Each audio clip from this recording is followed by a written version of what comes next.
Good afternoon, ladies and gentlemen. I hope the mic is working and you can all hear me. Yes? At the back? Yeah. I've been an entrepreneur since 1991, but it was only in 2005 that I had a new calling, and that was to help improve higher education in India. And this happened totally by accident. In one of the businesses that I run, Jamboree, we coach students on the GMAT, GRE and SAT. So in 2005, I was sitting in my room when a student walked in wanting help to prepare on the GMAT. I felt I'd seen this person before. And when I asked him, he mentioned that he'd met me 3 years ago in 2002 when he was preparing for the SAT. At that point, in 2002, he had been admitted to the University of California in Berkeley.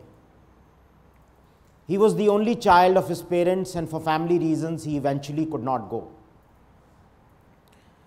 His 94% in class 12 got him admission into a mid-level Delhi college, and he spent the next 3 years of his life doing BCom honors in that college.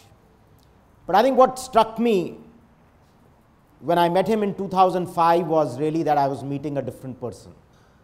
The person I had met in 2002 was very bright, very chirpy. And this person whom I was meeting in 2005 seemed rather dull and actually quite insipid. So I started to wonder what's happened to him. And on probing further, he mentioned that he felt that his college experience of those 3 years had been unfruitful. He talked about how he would go to college, sometimes classes wouldn't happen, and the few that would happen were uninteresting. And he felt that largely his college experience had been unfruitful. I felt that the 3 years of his college life had changed him, and not changed him for the good. And somewhere I started to feel that as a country we'd let him down. As a country, we did not have enough opportunities of quality higher education for our students. And this experience inspired me to think that what will it take to set up a high quality university in India. In the next 10 to 12 years, I got involved with building Ashoka University right from 2007 onwards. And some of what I speak today is largely based on that experience. India, I believe, has a crisis in higher education. We have a crisis of access, and we have a crisis of quality. India today has the largest higher education infrastructure in the world. 800 universities, 39,000 colleges. We're larger than US, we're larger than China. We're also the second largest in terms of number of students going to college. We're the second highest. We have 35 million students in our colleges and universities, only second to China. But we have 140 million in the college going age group. So in the age group of 18 to 23, which is our college going population, we have 140 million, 35 million of whom go to college, which is 1 out of every 4. And this means that our gross enrollment ratio, which is a number that the world measures, is about 25%. 1 out of 4 go to college. How does this stack up against the rest of the world? The first, I believe that there is greater push for autonomy and independence by the government to really help improve governance in our government universities. The Indian Institute of Management Bill, which got passed last month, is an example. This bill aims to make the IIMs more independent and autonomous. Another example is really this government's proposal to set up 20 institutes of excellence. 20 institutions which are going to be free from regulatory control. So these two pieces of legislation, as well as most signals coming from the government, point in the direction that the government does want to free up educational institutions. They do want to have better governance in educational institutions. And this really bodes well for our higher education. But I think time will tell. We've often had these glimpses or rays of hope, and time will tell how far this autonomy goes. There's a second trend, and I think I'm personally more excited by this second trend, and also more optimistic. I think this one seems more real and something that is here to stay. In the last 10-12 years, I feel there is a new category of private universities coming up in India. Private universities which are genuinely philanthropic and have a not-for-profit intent. India has had a strong tradition of philanthropy in higher education. The Indian Institute of Science, Tata Institute of Fundamental Research, BITS Pilani, I think they're all examples of outstanding private institutions that got created on private philanthropy. But a lot of this happened before 1960, 1965. Then there was this period between 1965 to 2005 when very few outstanding private institutions got set up. And this was largely because it was extremely difficult to set up a private university in India at that point. There were strong regulatory controls. You almost had to be a college for 10 years, then you apply to become a deemed university. A series of regulatory approvals. So it was really tough. I think we almost encouraged a very different kind of private universities that came up in this era. I believe 2004-05 is when things started to change, and because education is on the concurrent list of the Indian Constitution, both the central government and the state governments can legislate. Some state governments actually came up with some very innovative legislation to help set up private universities in these states. Rajasthan, Haryana are two examples. And these legislations made it easier for private universities to be set up, right? You could be a private university right on day one. And what's more, not only did it make it easier for private universities to come up, most of this legislation also gave a lot of autonomy to universities, right? So it became easier to set up a university. Also, you could set up universities which were far more autonomous. And then what happened in between the period of 2005 to now, we had scores of private universities come up. And we had universities of all kinds. But I think the good part is that 7-8 of these universities are quite outstanding. 7-8 of these universities have the capacity to raise resources. They have a not-for-profit intent, and they are pursuing excellence in absolutely the right manner. I believe these 7-8 over time could really become centers of excellence. But this number of 7-8, and I think this is where the ray of hope for India is, this number of 7-8 is going to become 20 in the next 5 years.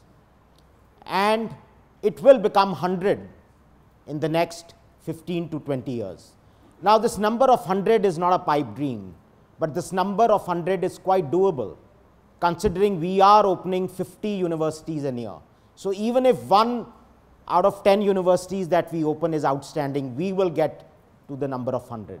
And this does not take into consideration scores of other existing universities which are going to become top class. And I think this group of 100 really can help transform Indian higher education.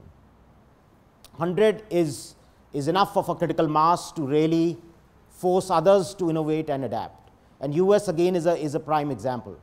Very early in 17th, 18th, 19th century, some outstanding private research universities got set up in the US. Harvard, Yale, Columbia, Princeton, University of Chicago, Stanford, they're all examples which were set up. They raised money through philanthropy, created large endowments, and fund education and research. And over a period of time, they inspired not many other educational institutions to come up in the United States. I believe India will have a similar revolution. So while these two big trends of a push for greater autonomy and a new category of private universities coming up is going to really help us tide over the four things we talked of: governance, intent, excellence, and funding. India also has some other distinct advantages that I want to talk of briefly. I think the first really is cost. If you look at any of the top universities that I named in the US, even at a price point of $60,000 per annum, tuition only accounts for 30 to 40% of the income of any top university, right? So these universities also have large cost models. The bulk of the budget also getting funded from endowment and research grants. I think India, we have an opportunity to be far more efficient. We are building universities from ground up. Our cost structures are lower. So we have an opportunity to deliver a quality of education which is probably as good as what is delivered outside. But we can do it at 1/5 or 1/6 the cost. I think there will be a time when children from all across the world will come to India to study. We are also doing much better on capital costs, and here I can give an example from the university I was associated with. So Ashoka is going to cost $110 million or about 750 crores to set up. It will have 2,500 students, fully residential, best in class infrastructure. I am given to understand that this is what it takes to build one building on a US campus. So we have an opportunity to be far more efficient on cost. I think the second advantage we have is the high quality of human capital that we have in this country. And this can really help us create a very high quality faculty pool. Again, a very, very important ingredient for excellence in higher education. A large percentage of faculty in universities and institutions in North America and some other countries is of Indian origin. We can leverage this talent. We've also seen the impact and potential of our human capital. It has helped us to transform our IT sector. It has helped us to transform our pharmaceutical sector. And I think it will now help us to transform Indian higher education. And the last thing that I want to talk of is, and this is something that inspires me the most, we also have a very, very hungry student population. We have outstanding students in this country, extremely bright, who are thirsting for education. We have 225 million students in the age group of 10 to 19, all wanting access to higher education. The West has the opposite problem. They are dependent on international students now to fill their universities. In US, for example, higher education pretty much peaked at 21 million in 2011-12 and is now declining. 55% of the students in science, technology, engineering, math in postgraduate courses in US universities are international students. We don't have that challenge. We have enough of our own, and we have bright students with a hunger in their belly and students who want to study. So I would like to conclude by saying that higher education is an opportunity. Higher education is an area where India is on the cusp of a revolution. The ball has already been set rolling. The ball has been set rolling by some very innovative legislation that was brought in by state governments to help create private universities in India. And Indian philanthropy is responding to that challenge. In 15 years, 20 years from now, we will have 100 outstanding universities. 100 universities that are going to be autonomous, innovative, agile, and best in class. And they will put India on the road to becoming a higher education center of excellence in the world. Thank you.